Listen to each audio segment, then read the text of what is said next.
मैं कभी इस दुनिया का सबसे ताकतवर शिकारी था और फिर भी आज मैं यहाँ हूँ, एक चिड़ियाघर में आराम से जिंदगी बिताते हुए, जहाँ एक खूबसूरत कीपर मुझे अपने हाथों से हर खाना खिलाती है, क्योंकि मुझे एक ऐसी बात पता है जो किसी और को नहीं पता।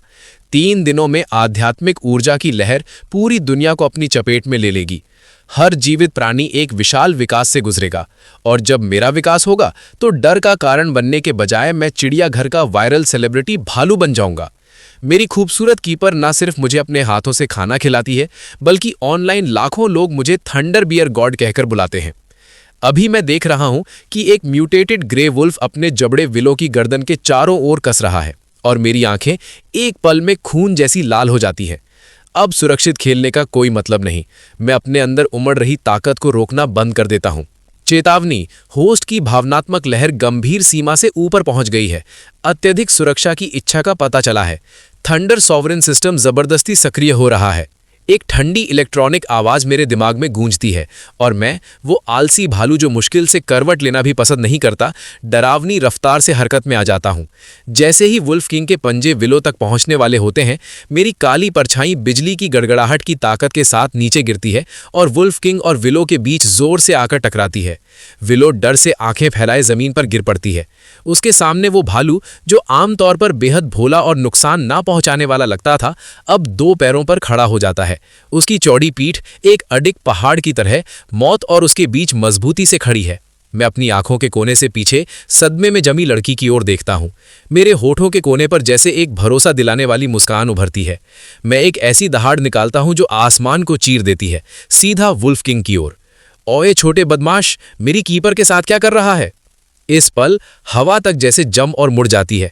वुल्फ किंग को साफ तौर पर इस बात की उम्मीद नहीं थी कि बगल वाले पिंजरे का आलसी काला भालू सच में उसके रास्ते में खड़ा हो जाएगा। वो अपने शरीर को थोड़ा नीचे करता है। उसके गले से एक डरावनी गुर्राहट निकलती है।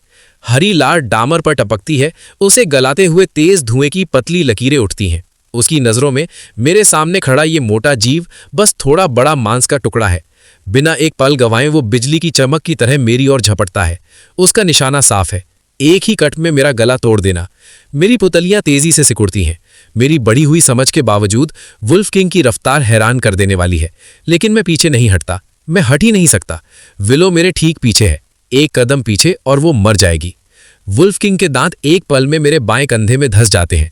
उसकी भयानक काट मेरे मोटे चमड़े और चर्बी को चीर देती है। उसके दांत मेरे कंधे की हड्डी से रगड़ खाते हैं और हवा में दांत कंपा देने वाली आवाज गूंज उठती है। जलता हुआ दर्द बिजली की तरह मेरे शरीर में दौड़ जाता है। मैं लगभग चीख पड़ता हूं।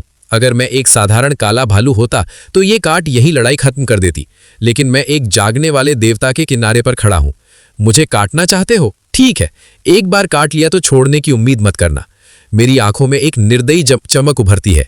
मैं अपने कंधे को उसके काटने के अंदर और आगे धकेल देता हूं। अपनी मांसपेशियों से उसके दांतों को जकड़ लेता हूं।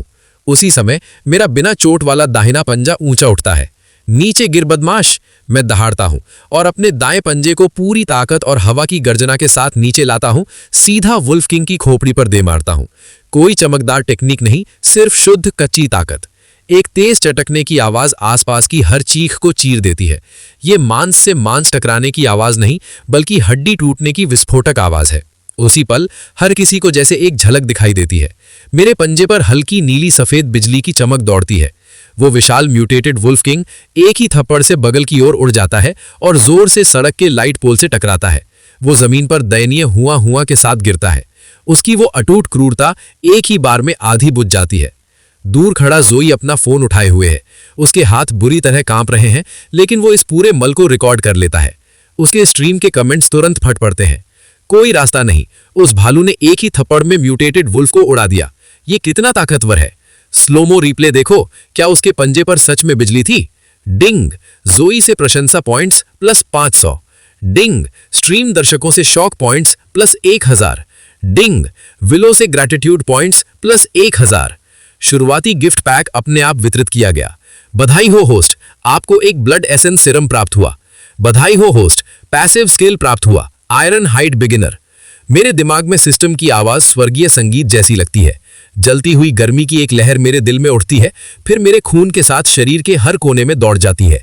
मेरे बाएं कंधे का घाव, जो इतना गहरा था कि हड्डी दिख रही थी, आंखों के सामने भरने लगता है। उसी समय मेरी हड्डियां तेजी से चटकती हैं और मेरा पहले से विशाल शरीर और भी बड़ा हो जाता है। अब मैं इसे महसूस कर सकता हूं। मेरे पंजे का एक बार उस टूर बस को धातु की चपटी डिस्क बना सकता है। सामने वुल्फ किंग भी इसे महसूस कर लेता है। मेरे वजूद में आया ये परिवर्तन, मेरे खून की गहराई से उठती दबाव वाली शक्ति उसके अंदर शुद्ध आदिम डर पैदा कर देती है। वो डर गया है। जो जीव कुछ पल पहले तक अछूता लगता था, अब अपनी पूंछ पैरों के बीच दबाए अपने टूटे हुए शरीर को बंजर इलाके की गहराइयों में घसीटते हुए पीछे हट रहा है। टूटे हुए दुश्मन का पीछा करने का कोई मतलब नहीं।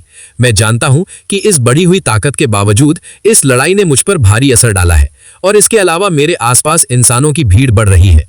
अगर मैंने बहुत कुछ दिखा दिया तो शायद वे मुझे पकड़कर चीर फाड़ के लिए ले जाएं। अब समय है कुछ नाटक करने का। मैं जानबूझकर लड़खड़ाता हूं, थकान का नाटक करता हूं और जमीन पर ऐसे गिर जाता हूं जैसे खुद को संभालना मुश्किल हो। भारी और टूटी फूटी सांसें लेता हूं। विलो बिना एक पल गवाए मेरी ओर दौड़ती है। उसकी आंखों से आंसू पहले ही बह रहे हैं। वो मेरे पास घुटनों के बल बैठ जाती है, कांपते हाथों से मेरे घाव को छूने बढ़ती है, फिर मुझे दर्द देने के डर से हाथ पीछे खींच लेती है। फिन, क्या तुम ठीक हो? धन्यवाद, मुझे बचाने के लिए धन्यवाद। वो मेरे विशाल सिर को अपनी बाहों में भर लेती है और फूट फूट कर रोने लगती है। मैं उसकी बाहों में झुक जाता हूं, उस गर्माहट को महसूस करते हुए जिसे मैंने बहुत समय से मिस किया था। और वो हल्की मीठी खुशबू, हाँ, ये सब पूरी तरह इसके लायक था। जो मुझे नहीं पता वो ये है कि अभी जो दृश्य हुआ है वो जोई की लाइव स्ट्रीम के जरिए पहले ही प्रसारित हो चुका है और अनगिनत दर्शकों की फीड्स पर शेयर हो चुका है। पूरे इंटरनेट को ऐसे भड़का रहा है जैसे सूखे ईंधन पर चिंगारी गिर गई हो। रिवरस्टोन चिड़ियाघर में कुंगफू पांडा देखा गया। रुको, नहीं, कुंगफू ब्लैक बियर। लेकिन वो थप्पड़ तो देखो, ये नैतिक पतन है या भालू की गौरवपूर्ण घड़ी? इसी बीच शहर के दूसरी तरफ एक छिपे हुए निगरानी कक्ष के अंदर काले ट्रेंच कोट पहने एक आदमी स्क्रीन को घूर रहा है। उसकी नजर मेरे पंजे पर चमकी उस छोटी सी बिजली की चिंगारी पर टिकी हुई है। उसके होठों पर धीरे धीरे एक मनोरंजक मुस्कान उभरती है। ये कोई म्यूटेशन नहीं है, वो कहता है, ये जागरण है। दिलचस्प, एक ऐसा भालू जिसने बिजली तत्व की शक्तियां जागृत कर ली हैं। वो अपना रेडियो उठाता है। स्पेशल ऑपरेशंस यूनिट को भेजो, उस भालू को हम अपने कब्जे में ले रहे हैं। रिवरस्टोन जू में फैली अफरा तफरी को पूरी तरह हथियारों से लैस एक टैक्टिकल यूनिट आधे घंटे के भीतर काबू में कर लेती है। जो म्यूटेटेड वुल्फ किन कुछ देर पहले तक अजेय लग रहा था, अब वुल्फ एनक्लोजर के खंडरों में टूटी हुई मलबे की ढेर की तरह पड़ा है। कई खास मिश्र धातु की जंजीरें उसके कंधों की हड्डियों के आर पार ठोक दी गई हैं, जो उसे जमीन पर मजबूती से जकड़ रही हैं। इधर मुझे एक राजा के लायक इलाज मिल रहा है। मेरा विशाल आकार ही काफी है और उसके साथ मैंने अभी जो डरावनी शक्ति दिखाई है वो हर साधारण वेट को मेरे पास आने से डरा रही है। सिर्फ विलो, ये लड़की जो हमेशा इतनी कोमल लगती है, मेरे सामने मजबूती से खड़ी है। उसकी आंखें लाल हैं और वो ऐसे गुस्से में जल रही है जैसे पंख फैलाए कोई मुर्गी, और वो ट्रैंक्विलाइजर गन लिए अधिकारियों की एक टुकड़ी पर चिल्ला रही है, बंदूकें नीचे रखो, ये किसी को बचाते हुए घायल हुआ है, ये एक हीरो है, जो भी इसे गोली मारेगा उसे मुझसे जवाब देना होगा। मैं जमीन पर पड़ा हूं, बिल्कुल कमजोर और हारा हुआ दिखते हुए, लेकिन अपनी आधी बंद आंखों से चुपचाप सब कुछ देख रहा हूं। मैं कुछ लोगों को नोटिस करता हूं जो काले ट्रेंच कोट पहने हुए हैं। कोई रैंक का निशान नहीं, कोई पहचान नहीं। वे वुल्फ किंग के शरीर के पास झुके हुए हैं, इशारे करते और धीरे धीरे बातें कर रहे हैं। वे अजीब उपकरणों से स्कैन चला रहे हैं। रेडिएशन सामान्य है, लेकिन आध्यात्मिक ऊर्जा की रीडिंग सीमा से बहुत ऊपर है। स्टेज 2 म्यूटेशन, शुरुआती चरण की पुष्टि। मांसपेशियों की घनत्व एक सामान्य ग्रे वुल्फ से 10 गुना अधिक है। और भालू का क्या? डेटा में कोई जंगली कारक नहीं मिला, लेकिन बुद्धिमत्ता का स्तर बेहद ऊंचा है। संभावित स्वनिर्देशित जागरण। जैसा मैंने सोचा था, अधिकारियों के पास पहले से ही एक ऐसा विभाग है जो ठीक इसी तरह की स्थितियों को संभालता है। खुद को चीरफाड़ वाली मेज से बचाने के लिए मैं पूरी तरह एक अत्यधिक बुद्धिमान जागृत जानवर की छवि में ढलने का फैसला करता हूं। जब एक सावधानी से मेरे कंधे के घाव की जांच करने के लिए पास आता है तो मैं दांत नहीं दिखाता। इसके बजाय मैं पूरी तरह सहयोग करता हूं, अपने शरीर को बगल की ओर मोड़ता हूं, यहां तक कि घाव को अंदर की ओर ऐसे घुमाता हूं ताकि उसे देखना आसान हो। फिर मैं अपना सही सलामत दाहिना पंजा उठाता हूं और घाव की ओर इशारा करता हूं, फिर वेट के हाथ में मौजूद मेडिकल किट की ओर। वेट वहीं जम जाता है। ये मुझसे कह रहा है कि इसका इलाज करूं। विलो अपने आंसू पोंछती है और हंस पड़ती है। मैंने कहा था ना, फिन सबसे स्मार्ट है, ये हर बात समझता है। भीड़ में मौजूद दर्जनों फोन इस दृश्य को कैद कर लेते हैं और ये एक बार फिर ऑनलाइन हर जगह वायरल हो जाता है। इसी बीच सिर्फ मैं ही अपने सामने चमकते नीले इंटरफेस को देख सकता हूं। नोटिफिकेशंस लगातार सामने आ रहे हैं। सिस्टम सेटलमेंट पूरा, इवेंट समाप्त, रेटिंग SS, सॉवरेन पॉइंट्स प्राप्त 30,500, शुरुआती गिफ्ट पैक स्टोर किया गया, अभी उपयोग करें। मैं अपने मन में पुष्टि करता हूं, उपयोग करो।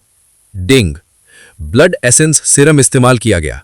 एक अवर्णनीय जलती हुई गर्मी मेरे पेट के अंदर विस्फोट करती है और हर नस में दौड़ने लगती है। ढीली चर्बी तेजी से जलने लगती है और घनी उच्च गुणवत्ता वाली मांसपेशियों में बदल जाती है। मैं इसे साफ महसूस कर सकता हूं। मेरा शरीर हर सेकंड और मजबूत हो रहा है। जो पहले साधारण काला भर था, अब उस पर धातु जैसी चमक वाली एक महीन परत उग रही है। ये वही पैसिव स्किल है जो सिस्टम ने दिया है, आयरन हाइड। इस रात मुझे एक खास तौर से मजबूत बनाए गए अलगाव वाले बाड़े में रखा जाता है। मैं घास के ढेर पर लेट जाता हूं, चिकना सिस्टम पैनल अपने सामने खींचता हूं और शॉप को देखते हुए लगभग लार टपकाने लगता हूं। बिना किसी हिचकिचाहट के मैं थंडर रेन और 2 स्ट्रेंथ फ्रूट्स रिडीम कर लेता हूं। ऐसी दुनिया में आक्रामक शक्ति ही एकमात्र सत्य है। तभी मुझे पैरों की हल्की आहट सुनाई देती है और मैं तुरंत अपनी आंखें बंद कर लेता हूं, जैसे बेहोश पड़ा हूं। 2 लोग मेरे बाड़े के सामने आकर रुक जाते हैं। ये वही काले ट्रेंच कोट वाला आदमी है और उसके साथ साफ तौर पर घबराया हुआ जू डायरेक्टर है। डायरेक्टर उसकी ओर मुश्किल से छिपी चिंता के साथ देखता है। रेक्स, क्या तुम्हें यकीन है कि ये भालू सुरक्षित है? वो भेड़िया तो पहले लगभग पूरी जगह तबाह कर चुका था। रेक्स सिगरेट जलाता है, धीरे से एक कश लेता है और धुएं का एक छल्ला बाहर छोड़ता है जो चांदनी में बिखर जाता है। वो भेड़िया निष्क्रिय रूप से करप्टेड हो गया था। आध्यात्मिक लहर ने उसका दिमाग जला दिया था। उसे बस मारना ही आता था। लेकिन ये भालू, इसकी हर रीडिंग स्थिर है, लगभग जरूरत से ज्यादा स्थिर। वो नीचे झुकता है, मेरी ओर देखते हुए, जबकि मैं सोने का नाटक कर रहा हूं, और कहता है, मुझे पता है कि तुम मेरी बात समझ सकते हो। ये नाटक छोड़ दो। मेरा दिल एक पल को जोर से धड़क उठता है, लेकिन मैं एहतियात के तौर पर खर्राटे लेना जारी रखता हूं। मैं अपने पीछे वाले हिस्से को खुजलाता हूं, करवट बदलता हूं और उन्हें अपनी पीठ दिखा देता हूं। रेक्स हल्का सा हंसता है। तुम्हारे उस औरत को बचाने वाला वीडियो पहले ही वायरल हो चुका है। ऊपर बैठे कुछ लोग तुम्हें पकड़कर चीर फाड़ के लिए ले जाना चाहते थे। मैंने उसे रोक दिया। रेक्स का लहजा बदल जाता है। आध्यात्मिक लहर आ चुकी है। म्यूटेटेड जानवर बढ़ते जा रहे हैं। इंसानियत को सहयोगियों की जरूरत है, या यूं कहो एक उदाहरण की, कुछ ऐसा जो दुनिया को दिखाए कि एक म्यूटेटेड जानवर दोस्त भी हो सकता है। तुम्हारे पास बुद्धि है, सिद्धांत हैं और तुम इंसानों की रक्षा करते हो। ये बहुत कीमती है। रेक्स खड़ा होता है, अपने कोट के अंदर हाथ डालता है और एक गहरा लाल क्रिस्टल मेरे बाड़े के अंदर फेंक देता है। ये वुल्फ किंग की खोपड़ी से निकाला गया क्रिस्टल कोर है। इसे इनाम समझो, इसे खाओ और मजबूत बनो। वो मुड़कर चला जाता है। मैं तब तक इंतजार करता हूं जब तक दोनों के कदमों की आवाज पूरी तरह गायब नहीं हो जाती। फिर मैं धीरे से अपनी आंखें खोलता हूं और घास में पड़े उस गहरे लाल क्रिस्टल कोर को देखता हूं। ये रेक्स वाकई एक समझदार आदमी है। मैं अपना पंजा बढ़ाता हूं, क्रिस्टल को फंसाता हूं और उसे पूरा निगल जाता हूं। जब सुबह की पहली रोशनी भालू घर के अंदर आती है तो मैं तीखी बंदरों की चीखों से अचानक जाग उठता हूं। मैं आंखें खोलता हूं और देखता हूं कि मेरे बाड़े के बाहर चट्टानों पर 1 दर्जन मकाक बंदर बैठे हैं। सबसे आगे वाला असामान्य रूप से बड़ा है। उसका फर अजीब चमकीला लाल सुनहरा है। वो सीधा मेरे बाड़े की दीवार पर पत्थर फेंक रहा है। ये मंकी हिल का राजा है। इसने देख लिया है कि मैं घायल हूं और बंद हूं, और इसे लगता है कि पूरे जू पर अपना दबदबा जमाने का यही मौका है। एक सड़ा हुआ केले का छिलका सीधा मेरे माथे पर आकर गिरता है। नुकसान कम, लेकिन बेइज्जती पूरी। पिंजरे के बाहर लाल फर वाला बंदर अपनी जीत में कान और सिर खुजलाते हुए अपने झुंड के सामने दिखावा कर रहा है। पूरा झुंड शोर मचाने लगता है। मैं बिना किसी भाव के अपने चेहरे से केले का छिलका हटाता हूं और धीरे धीरे खड़ा हो जाता हूं। मैं लोहे की सलाखों तक जाता हूं, दोनों पंजे बढ़ाता हूं और 2 आदमी की बाह जितनी मोटी स्टील की सलाखों को पकड़ लेता हूं। रेड फर की डरी हुई नजरों के सामने वे मजबूत स्टील की सलाखें मेरे पंजों में नूडल्स की तरह मुड़ जाती हैं। मैं सुबह की रोशनी में बाहर कदम रखता हूं। मेरी लगभग 8 फीट ऊंची काया इतनी विशाल परछाई डालती है कि रेड फर पूरी तरह उसमें समा जाता है। शोर मचाता पूरा झुंड एक पल में बिल्कुल शांत हो जाता है। रेड फर के चेहरे की घमंडी मुस्कान पत्थर जैसी जम जाती है। हाँ, वो म्यूटेट हुआ है, लेकिन वो बस एक सामान्य बंदर से थोड़ा तेज और मजबूत है।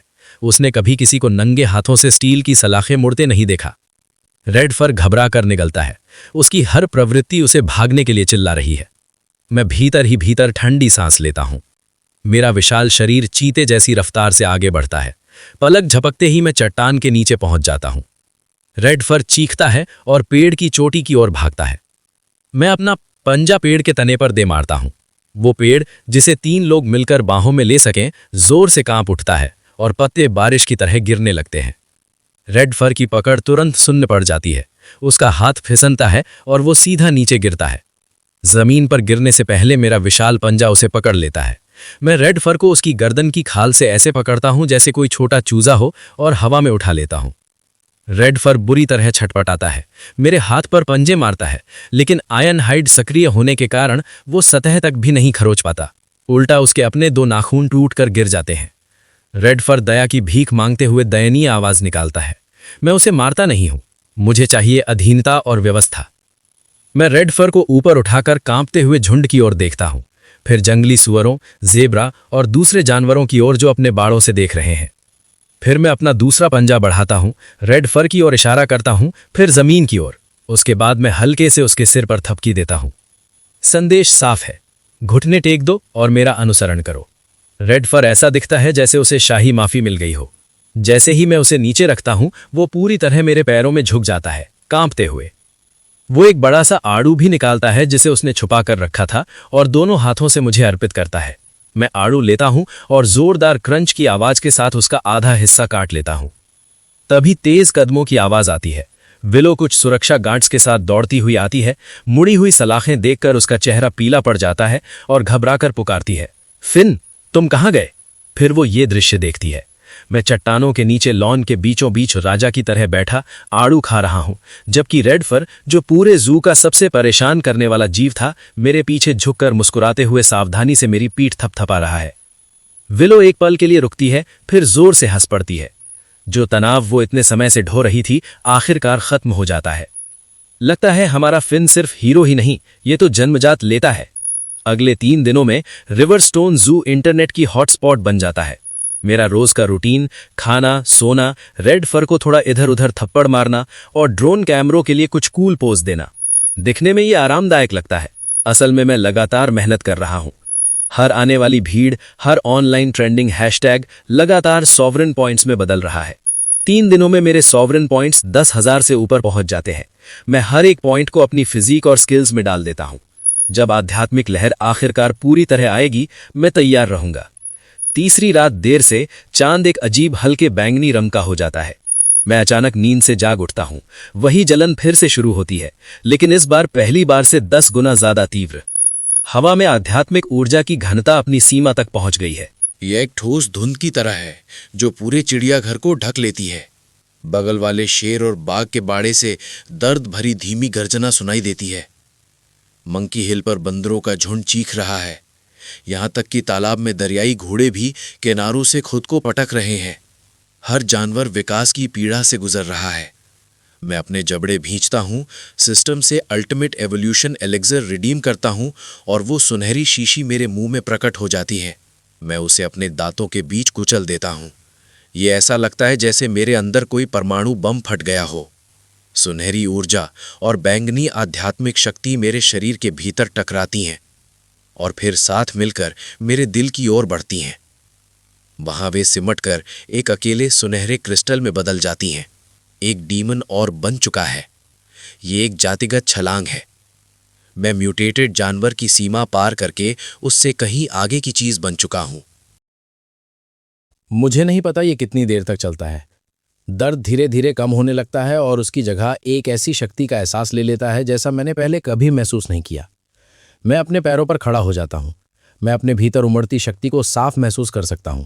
अगर मैं अभी अपनी उपस्थिति को नियंत्रित ना करूं तो यहां सिर्फ खड़े रहना ही किसी साधारण शिकारी को डर से मारने के लिए काफी होगा।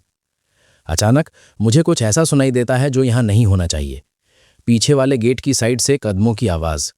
7 या 8 लोग तंग काले प्रैक्टिकल गियर में नाइट विजन गॉगल्स पहने हुए दीवार चढ़कर अंदर कूद रहे हैं। उनके पास साइलेंसर लगी ट्रैंक्विलाइजर गन और नेट लॉन्चर है। सबसे आगे वाला इशारा करता है और धीमी आवाज में कहता है, इंटेल कंफर्म। आज रात आध्यात्मिक लहर अपने चरम पर है। हर म्यूटेटेड जानवर अपनी सबसे कमजोर स्थिति में होगा। टारगेट 1, बिजली शक्ति वाला काला भालू। क्लाइंट इसे जिंदा चाहता है, कीमत 50 मिलियन। टारगेट 2, म्यूटेटेड लाल फर वाला बंदर, उसे भी ले लो। तेजी से काम करो, अधिकारियों को खबर मत होने दो। ये शिकारी हैं, या यूं कहें कुछ शैडो ऑर्गेनाइजेशंस के प्रयोगों के लिए म्यूटेटेड जानवरों को पकड़ने के लिए किराए पर रखे गए भाड़े के सैनिक, मर्सनरीज। मेरी आंखों में एक ठंडी भूखी चमक उभरती है। मैंने अभी अभी एवोल्यूशन पूरा किया है और ये खुद चलकर मेरे दरवाजे पर पंचिंग बैग बनकर आ गए हैं। मैं चुपचाप अंधेरे में सरक जाता हूं। शिकार शुरू होता है। मंकी हिल पर रेड फर एक खोखले पेड़ के अंदर सिकुड़ा हुआ पड़ा है, आध्यात्मिक लहर के विकास के दर्द से सबसे कमजोर स्थिति में। अचानक ऊपर से कांटेदार मिश्र धातु का एक विशाल जाल गिरता है और एक पल में उसे जकड़ लेता है। रेड फर डर से चीखता है, जाल को पंजों से फाड़ने की कोशिश करता है, लेकिन जाल बिजली से भरा हुआ है। उसका शरीर बुरी तरह कांपने लगता है और उसके मुंह से झाग निकलने लगता है। एक भाड़े का सैनिक ठंडी मुस्कान के साथ आगे बढ़ता है। उसकी ट्रैंकुलाइजर गन रेड फर की गर्दन पर तनी हुई है। तो यही है म्यूटेटेड मंकी किंग। दिखने में कुछ खास नहीं। जैसे ही वो ट्रिगर दबाने वाला होता है, हवा अचानक एक तेज, मुश्किल से सुनाई देने वाली बिजली की चटक से चीर जाती है। प्रतिक्रिया देने से पहले ही उसे अपने ऊपर से पहाड़ जैसा दबाव उतरता हुआ महसूस होता है। वो स्वाभाविक रूप से ऊपर देखता है। आखिरी चीज वो देखता है वो है अंधेरे में सुनहरी आग से जलती हुई 2 जानवरी आंखें और एक विशाल भालू का पंजा जो नीली सफेद बिजली से घिरा हुआ है। कोई तकनीक नहीं, सिर्फ शुद्ध गतिज शक्ति। मैं 5 मीटर ऊपर चट्टान से नीचे गिरता हूं, गुरुत्वाकर्षण की पूरी ताकत का इस्तेमाल करते हुए अपना पंजा उसके बुलेट प्रूफ हेलमेट पर दे मारता हूं। हाई ग्रेड वाला केवलार हेलमेट जो राइफल की गोलियां रोकने के लिए बना था, अंडे के छिलके की तरह चकनाचूर हो जाता है। वो भाड़े का सैनिक चीख भी नहीं पाता। वो कील की तरह जमीन में धंस जाता है, उसका आधा शरीर मिट्टी के अंदर गायब हो जाता है। बाकी भाड़े के सैनिक तेजी से रिएक्ट करते हैं। वे तुरंत चारों ओर बिखर जाते हैं और उनके हथियार आग उगलने लगते हैं।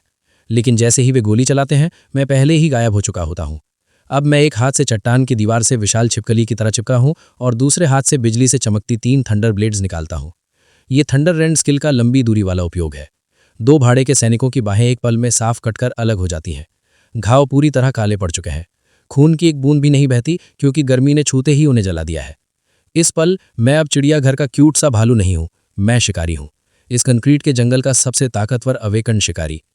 भाड़े के सैनिकों का कप्तान घबराकर चिल्लाता है, इंटेल गलत है। ये कोई सामान्य म्यूटेटेड जानवर नहीं है, ये एक डेमन बीस्ट है। हैवी वेपन्स, आरपीजी, इसे खत्म करो। एक सैनिक कॉम्पैक्ट रॉकेट लॉन्चर उठाकर चट्टान पर मेरी ओर निशाना साधता है, लेकिन अगले ही पल अंधेरे से एक बड़ा रोएदार हाथ निकलता है और धीरे से लॉन्चर की नली को पकड़ लेता है। वो सैनिक डर से घूमता है। उसके सामने एक चेहरा है जो दिखने में दोस्ताना लगता है, लेकिन एहसास बिल्कुल उल्टा देता है। मैं बस थोड़ा सा दबाव डालता हूँ। टाइटेनियम मिश्र धातु की लॉन्च ट्यूब को मैं सोडा कैन की तरह कुचल देता हूँ। अंदर लगी रॉकेट दबकर नली के अंदर ही जोरदार धमाके से फट जाती है। विस्फोट के केंद्र में मेरे शरीर पर गहरा सुनहरा मेटालिक तेज फैल जाता है। Iron arms, bronze body. मैं बिल्कुल बिना किसी नुकसान के खड़ा हूँ। मेरी आंखों में लाल चमक और तेज हो जाती है। अब मैं कुछ भी नहीं रोकता और बिजली की चमक की तरह पूरे समूह में घुस जाता हूँ। ये पूरी तरह एक तरफा नरसंहार है। ये पूरी तरह हथियारबंद एलीट भाड़े के सैनिक इस समय मेरे सामने छोटे बच्चों से अलग नहीं है जो डंडे हिला रहे हों। 1 मिनट बाद लड़ाई खत्म हो जाती है। जमीन पर शरीर बिखरे पड़े हैं, किसी के हाथ पैर कटे हुए, कोई बेहोश पड़ा है सिवाय उस पहले बदकिस्मत आदमी के। मैंने किसी और को नहीं मारा। दूर से सायरनों की आवाज तेजी से पास आती है। रेक्स अपनी स्पेशल ऑपरेशंस यूनिट के साथ पहुंच जाता है। मैं जमीन पर फैले इस तबाही के मंजर को देखता हूं। फिर मेरी नज़र रेड फर पर जाती है जो अब भी जाल में फंसा कांप रहा है। मैं उसके पास जाता हूं और अपने नंगे हाथों से बिजली वाले पकड़ने के जाल को फाड़ देता हूं। रेड फर लगभग खुशी से रो पड़ता है और मेरे पैर से लिपटने के लिए छलांग लगाता है, लेकिन मैं उसे घृणा से एक लात मारकर दूर कर देता हूं। मैं रेक्स को पास आते देखता हूं। मेरी नज़र बदल जाती है। मैं तुरंत जमीन पर गिर जाता हूं और अपने चेहरे पर मिट्टी की एक मुट्ठी मल लेता हूं। फिर सबसे बढ़िया मैं घायल और डरा हुआ हूं वाले पोज में कोने में सिकुड़कर बैठ जाता हूं। जब रेक्स अंदर आता है तो वो जो देखता है वो है पूरी तरह हथियारबंद ऑपरेटिव्स की एक टीम जो बिना किसी स्पष्ट कारण के खत्म पड़ी है, और दूसरी तरफ बेचारा काला भालू और बंदर साथ में दुबके हुए कांप रहे हैं। रेक्स एक लंबा कश लेता है और कुछ पल तक कुछ नहीं कहता। पीछे हटो, इन लोगों को पूछताछ के लिए ले जाओ। जनता को बता दो कि आज रात आतंकवाद विरोधी ड्रिल थी। और हां, रिकॉर्ड के लिए अगली बार मरे होने का नाटक करने से पहले अपने पंजों से खून साफ कर लेना।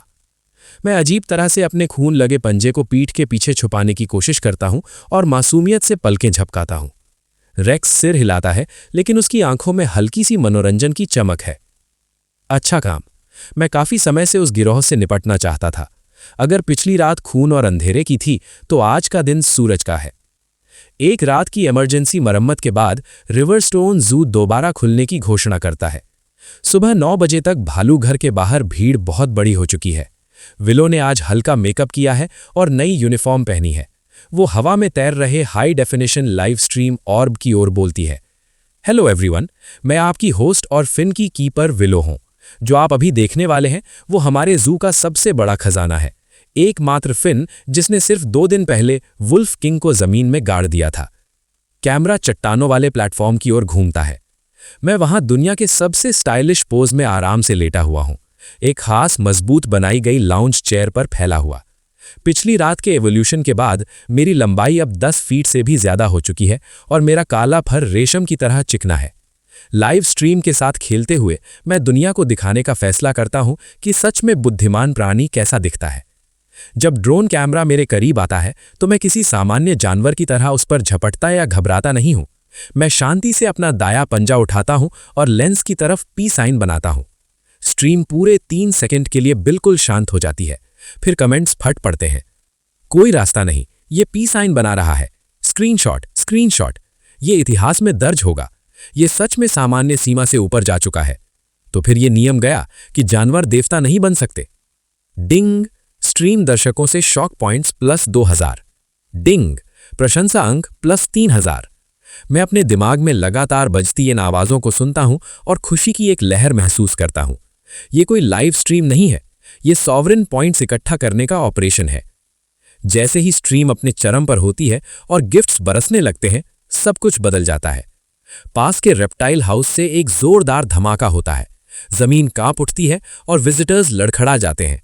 रेप्टाइल हाउस की भारी कंक्रीट की दीवार बाहर की ओर फट जाती है और धूल के बीच से एक विशाल, सांस रोक देने वाला जीव बाहर निकलता है। ये एक मगरमच्छ है, लेकिन साधारण नहीं। 8 मीटर से भी लंबा स्टेज 2 म्यूटेटेड मगरमच्छ। वो गहरी डरावनी फुफकार छोड़ता है। उसकी ठंडी पतली पुतलियां लोगों के सबसे घने समूह पर टिक जाती हैं, जो भालू घर के बाहर का प्लाजा है। खुशहाल लाइव स्ट्रीम का दृश्य एक पल में अफरा तफरी में बदल जाता है। लोग चीखते हुए हर दिशा में भागने लगते हैं। भगदड़ मचने वाली है। विलो का चेहरा पीला पड़ जाता है। वो स्वाभाविक रूप से भीड़ को बाहर निकालने बढ़ती है, फिर महसूस करती है कि मगरमच्छ सीधे उसी की तरफ बढ़ रहा है। उसके हाथ में मौजूद हाई एनर्जी बीफ की बाल्टी, जिसमें केंद्रित आध्यात्मिक ऊर्जा की गंध है, नए विकसित शिकारी के लिए एक अनदेखा आकर्षण है। जानलेवा प्रलोभन। चट्टान पर मैं धीरे धीरे खड़ा होता हूं। ये सब सिर्फ एक और मांस के लिए। मैं इसमें पड़ने वाला नहीं था, लेकिन इस बदसूरत मगरमच्छ में मेरी कीपर को धमकाने की हिम्मत है। अगर तुम्हें मरना ही है तो मैं तुम्हारी इच्छा पूरी कर देता हूं। मैं हरकत करता हूं। इस बार मैं कुछ भी नहीं रोकता। मेरा विशाल सुनहरी निशानों वाला शरीर एक पैर जमीन पर मारता है और मैं सुनहरे तोप के गोले की तरह उछलता हूं, पल भर में दर्जनों मीटर पार करते हुए। मैं एक ही छलांग में भालू घर से सीधे प्लाजा के बीचों बीच उतरता हूं। मैं विलो और म्यूटेटेड मगरमच्छ के बीच सीधे उतरता हूं। मगरमच्छ रुक जाता है, साफ तौर पर हैरान। उसे उम्मीद नहीं थी कि कोई शिकार उसके रास्ते में खड़ा होगा। वो अपने जबड़े पूरी तरह खोलता है डेथ रोल के लिए, ताकि जो भी सामने है उसे कुचल सके। मेरे होठों पर तिरस्कार भरी मुस्कान आती है। एब्सोल्यूट पावर के सामने हर तकनीक सिर्फ सजावट होती है। चमकती बिजली मेरी दोनों बाहों को घेर लेती है। हर तरफ बिजली की लपटें दौड़ती हैं। मैं एक हाथ ऊपर और एक नीचे रखकर मगरमच्छ के ऊपरी और निचले जबड़े को दोनों हाथों से पकड़ लेता हूं। समय जैसे थम जाता है। ये दृश्य 10 फीट लंबा थंडर बियर अपने नंगे हाथों से 8 मीटर लंबे मगरमच्छ के जबड़े जबरदस्ती खोल रहा है। इसकी कच्ची क्रूर खूबसूरती बिल्कुल ओवरवेलमिंग है। मैं दहाड़ता हूं। मेरी बाहें लोहे के पिंजरे की तरह फूल जाती हैं।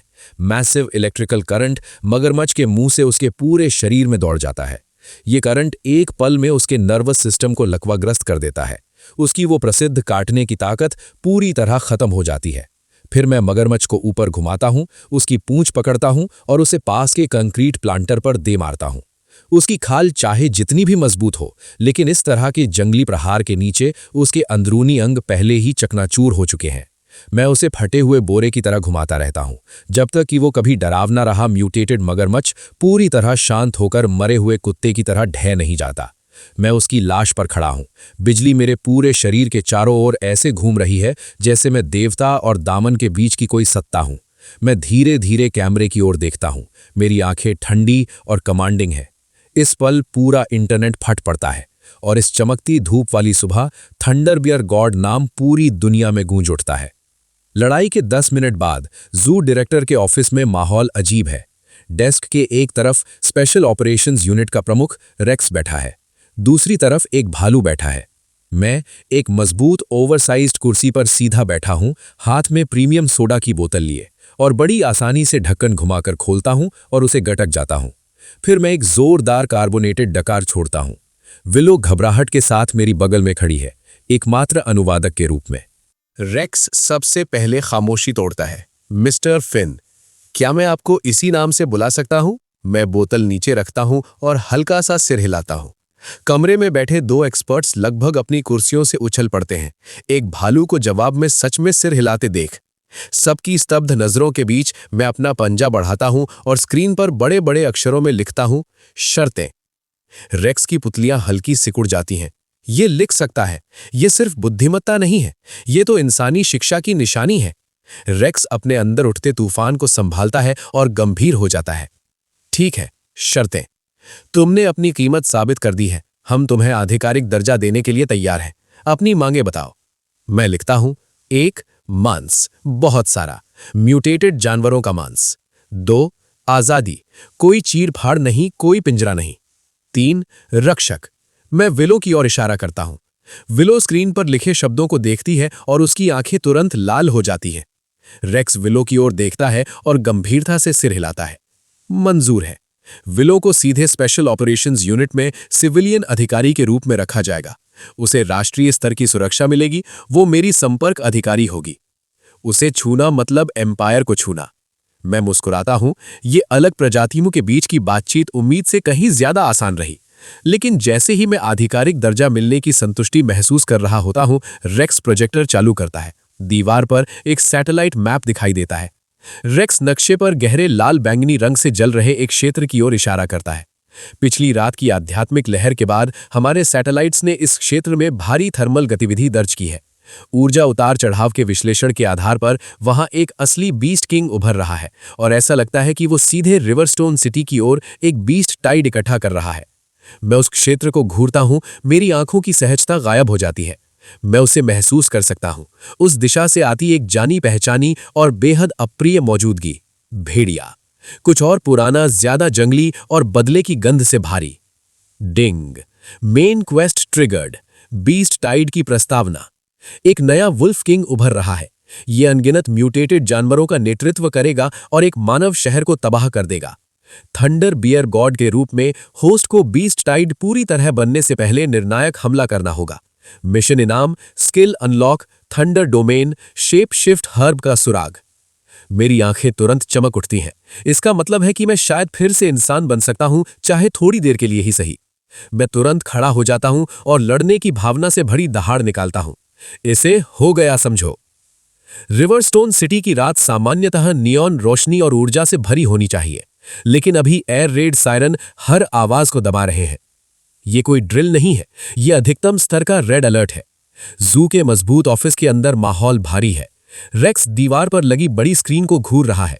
उस पर रिवरस्टोन सिटी के पूरे नॉर्थ डिस्ट्रिक्ट डिफेंस लाइन के ढह जाने का दृश्य दिख रहा है। रेक्स मुड़ता है, आंखें लाल, आवाज भारी। नॉर्थ ब्रिज लाइन के पीछे शहर का सबसे बड़ा रिहायशी इलाका है। अगर वो लाइन टूट गई तो 1 लाख लोग मर जाएंगे। हमारे भारी हथियार उस इलाके में तैनात नहीं हो सकते। अवेकेंड दस्ते में गंभीर रूप से स्टाफ की कमी है। हमें कुछ ऐसा चाहिए जो वार सह भी सके और जवाब भी दे। कुछ ऐसा जो उस पुल के संकरे इलाके में ऐसे चले जैसे खुला मैदान हो। रेक्स रुक जाता है। वो एक शब्द नहीं कहता, वो बस गहराई से झुककर प्रणाम करता है। ऑफिस में पूरी खामोशी छा जाती है। मैं 3 सेकंड तक चुप रहता हूं, फिर धीरे धीरे उठता हूं। मेरी विशाल काया रोशनी के नीचे एक बड़ी परछाई डालती है। मैं धीमी गुर्राहट निकालता हूं और दरवाजे की ओर मुड़ता हूं। हर कोई समझ जाता है। रास्ता दिखाओ।